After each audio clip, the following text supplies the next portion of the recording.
nos vamos adentrando ya más en temáticas concretas de las jornadas y ahora vamos a comenzar con Eduardo González Calleja, profesor de la Universidad Carlos III de Madrid. Eduardo González Calleja es un gran clásico, no de estos temas, es un gran clásico de nuestra academia, un gran clásico indispensable, por eso teníamos muchísimo interés en invitarle. Y bueno, él se especializó en temáticas relacionadas entre sí, como la revolución, contrarrevolución, radicalización, violencia, represión e inteligencia, como colofón. En ese sentido, él tiene un libro muy inspirador que encaja muy bien en estas jornadas, que es Nidos de espías, España, Francia y la Primera Guerra Mundial, publicada en alianza en el 2014 con Paul Aubert. Bueno, os dejo con él, que nos va a hablar de la guerra de los servicios de información extranjeros en España durante la Gran Guerra, que es una especie de gran punto de partida de lo que vamos a hablar después. Gracias. Cuando quieras, Eduardo. Sí, muchas gracias. Antes que nada, me quisiera disculpar por la ausencia forzada de esta sesión tan interesante y de poder compartir la totalidad de la jornada. Tengo media hora para exponer, según me dicen. Yo creo que lo que les voy a contar básicamente es describirles cómo se organizaron los dispositivos de información, espionaje y contraespionaje en España durante la Primera Guerra Mundial. Teniendo en cuenta que España es el país neutral europeo más importante por su población, por la diversidad de sus recursos económicos y por su posición estratégica,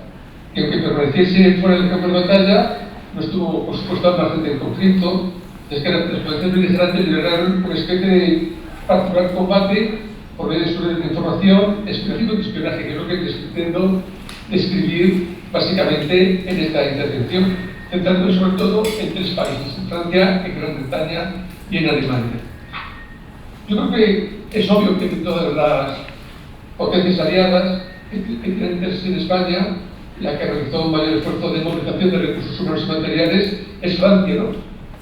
Es el país que tiene más intereses en España. Es verdad que la puesta en marcha de sus servicios de información en la península va a ser una tarea larga y complicada. No van a realizar un dispositivo eficaz hasta por lo menos 2 años después del comienzo de la conflagración. Y bueno, yo creo que esa sensación que tienen los franceses de privilegiar cultural en España y el experto inicial de la importancia que tiene España en la estrategia,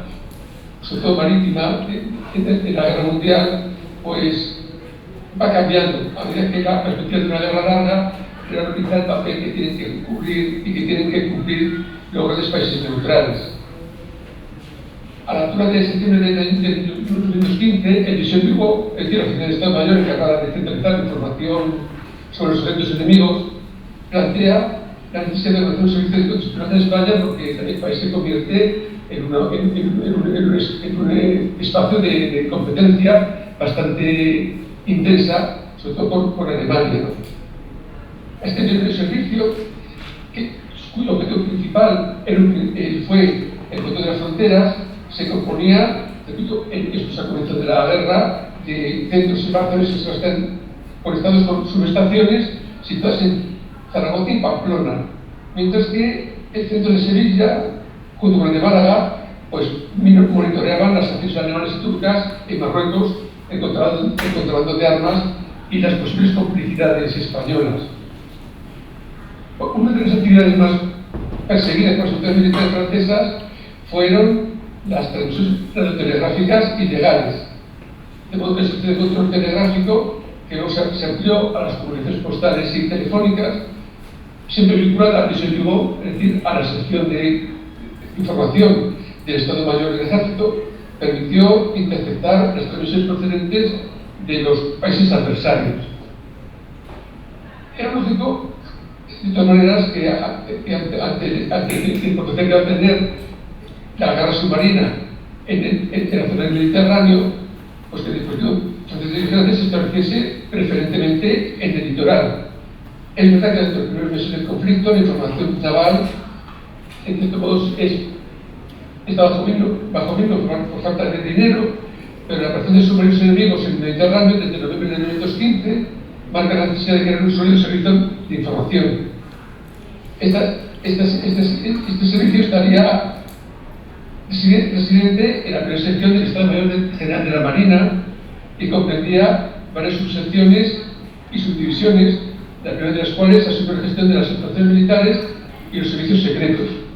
en relación con los agregados navales y el Ministerio de Asuntos Exteriores. El Servicio de Información de la Marina centralizó, por lo tanto, todas las cuestiones de espionaje y dirigió las medidas de policía portuaria en colaboración con las oficinas ubicadas en los Hugo Maguetín de Reseña y Maguetín, las oficinas marítimas de información situadas en cada plaza marítima o puerto militar importante. En su origen, este sistema de vigilancia fue subvencionado por los departamentos de Marina, Asuntos Exteriores y Unión de tres grandes compañías francesas que prácticamente monopolizaban la industria de refinación y comercialización de petróleo. Me refiero a las marcas, a las empresas de Maguefer, Deutsche y compañía, que en todo eran las grandes empresas suministradoras de petróleo en el mercado español y que van a ser las que, en cierto modo, impulsen el primer dispositivo de vigilancia portuaria y marítima francesa en el país. Entre sus actividades figuraban la vigilancia de los navíos enemigos internados en los puertos españoles, el despliegue de un servicio de información en los barcos españoles también, el dispositivo de vigilancia portuaria y costera y la interceptación postal y telegráfica de los mensajes enviados desde los barcos alemanes. Sobre todo los barcos que a partir de 16 están siendo confinados, están siendo, en cierto modo, bloqueados en los puertos del país. Desde que se suscitó la cuestión del aprovisionamiento de submarinos en las costas españolas, las empresas petroleras francesas se ofrecieron espontáneamente a la embajada, no solamente para financiar el servicio de información, sino también para controlar el tránsito y destino final de la mercancía destinadas a Alemania, organizando la primera red de vigilancia costera con sus empleados. Es una especie curiosa de privatización inicial de la información y la oferta de este tipo de infraestructura comercial a efectos de la información militar en los puertos del país.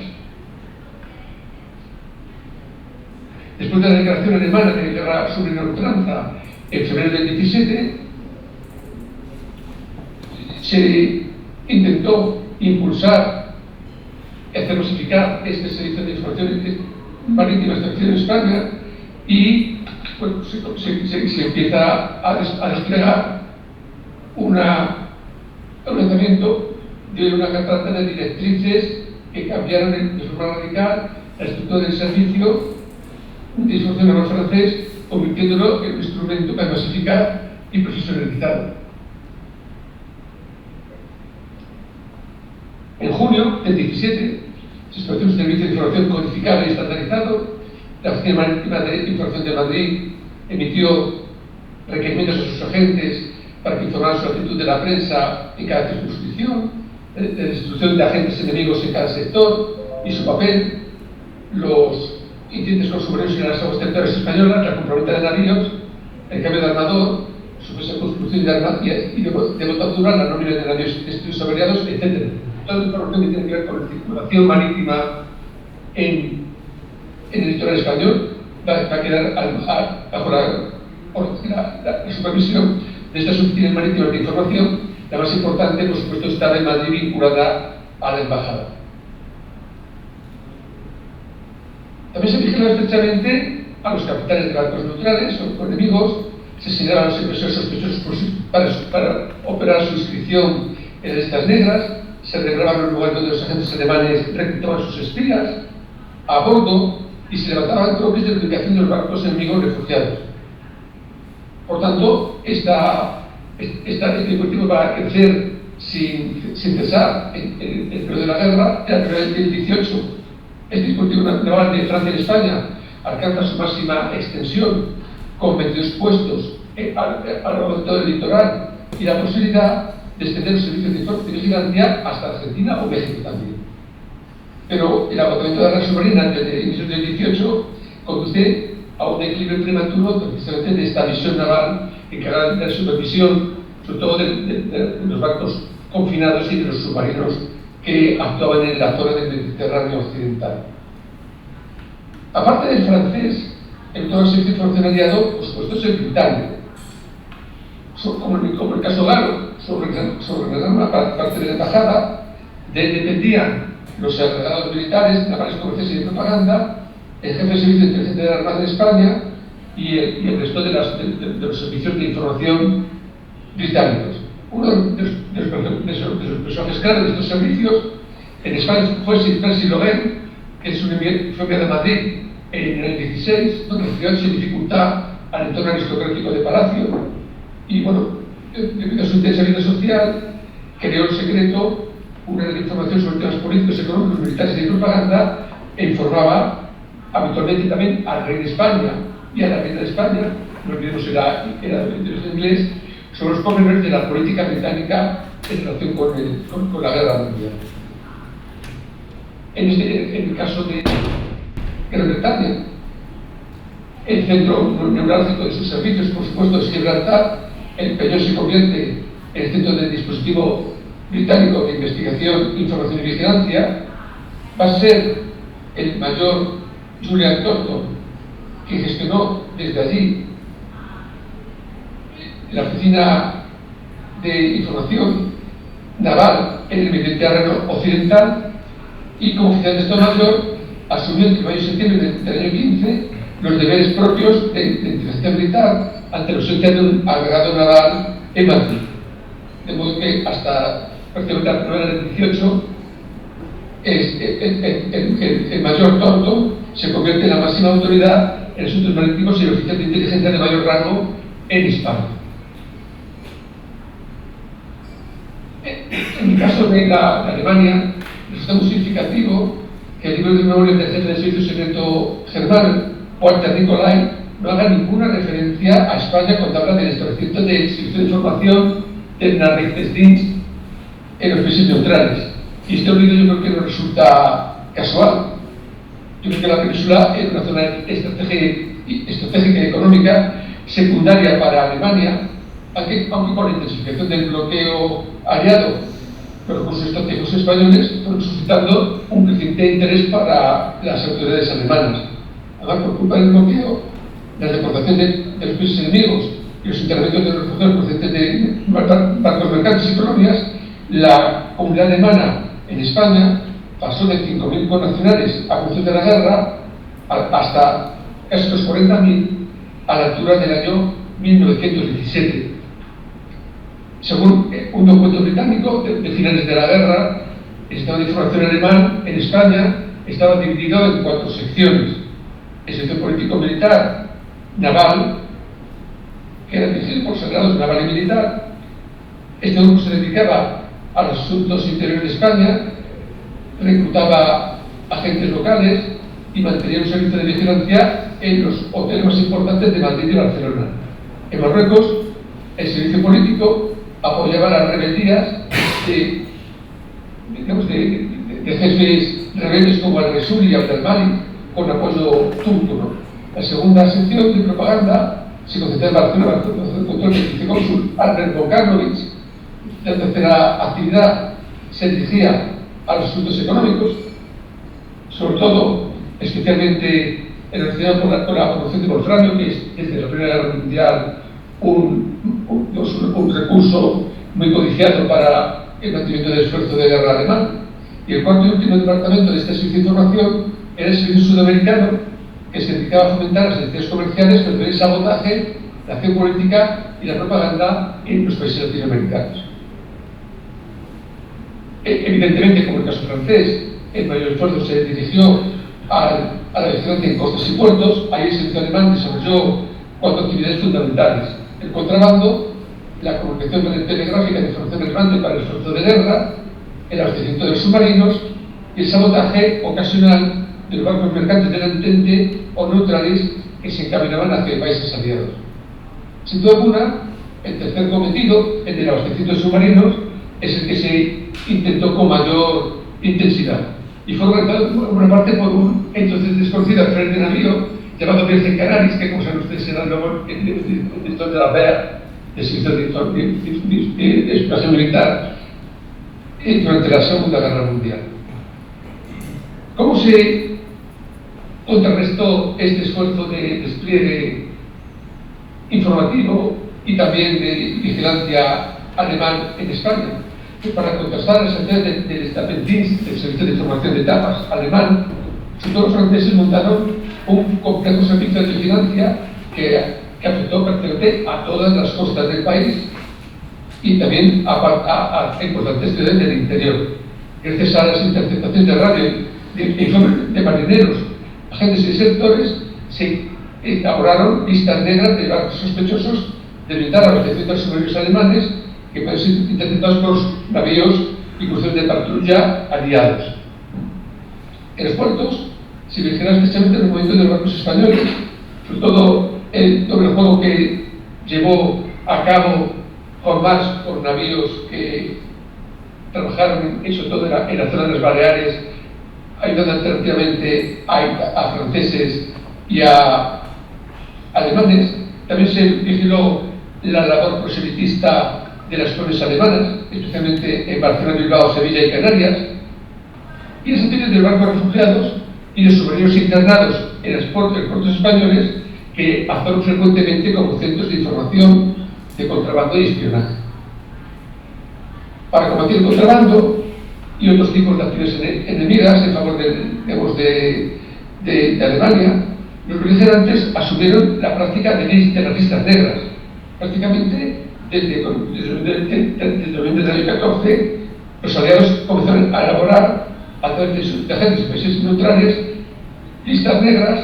que fueron creciendo en importancia y en número de empresas vigiladas hasta llegarse a casi 400 en la penúltima lista, y en la 11ª y penúltima se llega a los 219 nombres de particulares y de empresas que quedan bajo sospecha de estar apoyando de algún modo los intereses de las potencias centrales.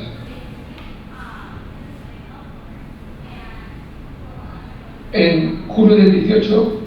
el gobierno de Berlín ordenó a sus cónsules construir sociedades ciudadanos españoles seguros contra los planes y perjuicios causados por la inscripción en estas listas negras. Este mismo verano se creó una autotitulada Asociación Unida Española contra las Listas Negras, formada e impulsada por notorios negociantes germanófilos, que imprimió miles de ejemplares de la publicación semanal Las Listas Blancas para denunciar la situación, revelar las empresas aliadas y las empresas españolas que comenzaban con la entente. Aunque algunos aliados que eran comisiones encargadas de la revisión de listas negras,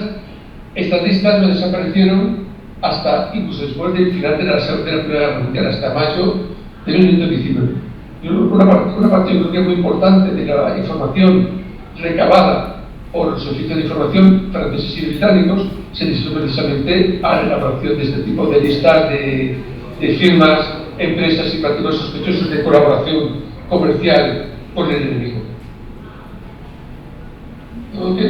Tanto las sociedades de información económica francesas como británicas dedicaron gran parte de su tiempo, y eso lo corrobora la enorme volumen de documentación que está representada en el Servicio Histórico de la Marina francés. Se dedican a proporcionar filiaciones, a identificar personas, a fiscalizar las acciones financieras y las cuentas de sospechosos de apoyar los intereses de las potencias centrales.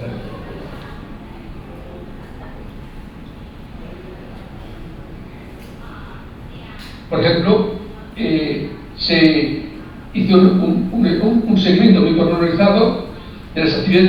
de entidades financieras como el Banco Alemán Transatlántico, la Sociedad Hispano-Marroquí, el Banco Hispano Austrohúngaro o el Banco Español del Río de la Plata. Como en el caso de los bancos, el seguimiento de los comerciantes y de mercancías sospechosas de ser enviadas, sobre todo por vía submarina, a Alemania, también resultó un seguimiento exhaustivo. Con el conjunto de información se elaboraron listas negras oficiales y confidenciales de comerciantes y empresas presente en sanción de control que se realizó con el apoyo de otros servicios secretos similares. Hay que tener en cuenta que también,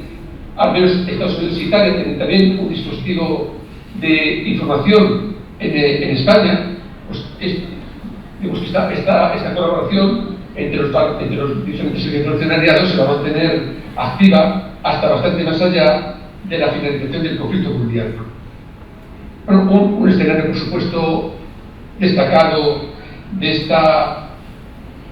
red de información que les estoy describiendo es el protectorado de Marruecos, donde, posterior de la guerra europea y el envío de gran parte del contingente colonial francés al frente occidental, la situación del protectorado se convirtió en un tema bastante delicado, ya que Alemania utilizó sus agentes consulares en la zona española para desafiar a Francia e intentar desestabilizar fundamentalmente el Marruecos francés. La entrada del Imperio turco en la contienda en octubre del 14 permitió a los alemanes transformar el conflicto colonial en una guerra santa, en una yihad contra el invasor cristiano y europeo. Mediante agentes como Hermann Bartels o Edgar Preuster se fomentaron las actividades desestabilizadoras, apoyando a líderes locales como el caudillo Jebali al-Resuli en la región situada entre Tánger y la zona francesa, y los procesos orientales de la zona española. Los agentes germano-turcos apoyaron a Abd al-Malik, bisnieto de Abdelkader, el militar argelino que había protagonizado el levantamiento francés en 1832, y lo mismo hicieron, como no es fortuna, en el Sáhara y el sudeste marroquí, con un autotitulado sultán llamado Ahmad al-Haiba. Este servicio vigilante del protectorado no se resolvió con el final de la guerra europea, ya que, además del centro de información de Tánger, que había sido organizado durante la contienda bajo la tutela de la Marina, en agosto del año 1925, la inteligencia militar creó una sección de estudios africanos para vigilar Marruecos desde Argel, con el uso complementario de una antena secundaria replicada en Orán. La promoción del conflicto del Rif propició la organización en septiembre del 25 de una oficina mixta hispano-española de vigilancia que se replicó en Málaga, y con el final de la guerra colonial y la pacificación del protectorado, el puesto mixto de Málaga quedó suprimido a fines de mayo del 29, sus actividades transferidas al puesto de Tánger hasta el cierre definitivo del servicio a la altura de diciembre de 1932. Las secuelas de estos servicios de vigilancia de actividades desestabilizadoras por parte de países extranjeros se mantuvo hasta entrada de los años 30. Por último, aunque eso solamente desde el punto de vista anecdótico, los servicios secretos de información tuvieron vínculos con la guerra de los saboteadores y de los espías. En cierto modo, el trabajo más reservado, quizás más peligroso, los espías y saboteadores alemanes, ya que a diferencia del Entente, el Reich tenía numerosas razones para atacar intereses estratégicos y corruptos de los aliados en España, que eran mucho más numerosos, por supuesto, que los que tenían titularidad alemana o austrohúngara. Por ejemplo, los túneles ferroviarios de la frontera hispano-francesa, especialmente el de Canfranc, que estaba entonces aún en construcción, conocieron varias tentativas de destrucción. Para el caso de Portugal, cuando entra en guerra a partir del año 17, se trató de atacar la cabaña ganadera del país vecino usando productos contaminantes contra el ganado, como por ejemplo bacilos del cólera, con la intención de cerrar las comunicaciones, sobre todo de este tipo de recursos económicos como es el ganado, entre Portugal y los aliados. Sin duda, el personaje de los espías alemanes más famoso y con más futuro, perteneciente a la Marina de Guerra alemana, fue Wilhelm Canaris,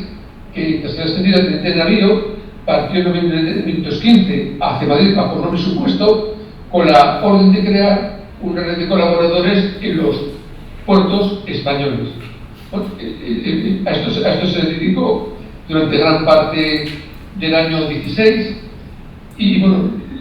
acabó por embarcar poco tiempo después, en octubre del 16, después de haber intentado crear una red de información, sobre todo desde su escondite situado en la ciudad de Sevilla. Pero en comparación con las peripecias a veces rocambolescas de esos agentes alemanes que se encargan en parte de sabotajes, no solamente con objetivo en Portugal, sino también con sabotear países tan lejanos como Argentina, desde el servicio de tapas, que tenía ramificaciones en países de Sudamérica. Los espías aliados, sin embargo, llevaron una vida más rutinaria, puesto que tenían una presencia mucho más sólida en el territorio y simplemente se preocuparon de mantener las posiciones conquistadas antes que emprender ofensivas que hubiesen puesto en riesgo la situación de privilegio que tenía la Entente en la vida económica del país. Para terminar ya, señalar que el exterior del escándalo sobre la actuación a favor de los alemanes del comisario de Barcelona, Manuel Portillo,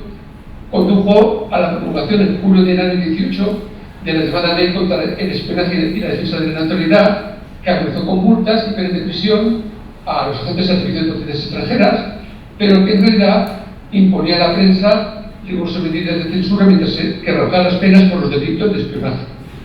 El legado del espionaje y el sabotaje a que se entregaron las potencias beligerantes durante la Gran Guerra, y que fue un asunto muy tortuoso en España, pues llevó y dio lugar al final de la guerra a su reciclado de forma bastante perversa y bastante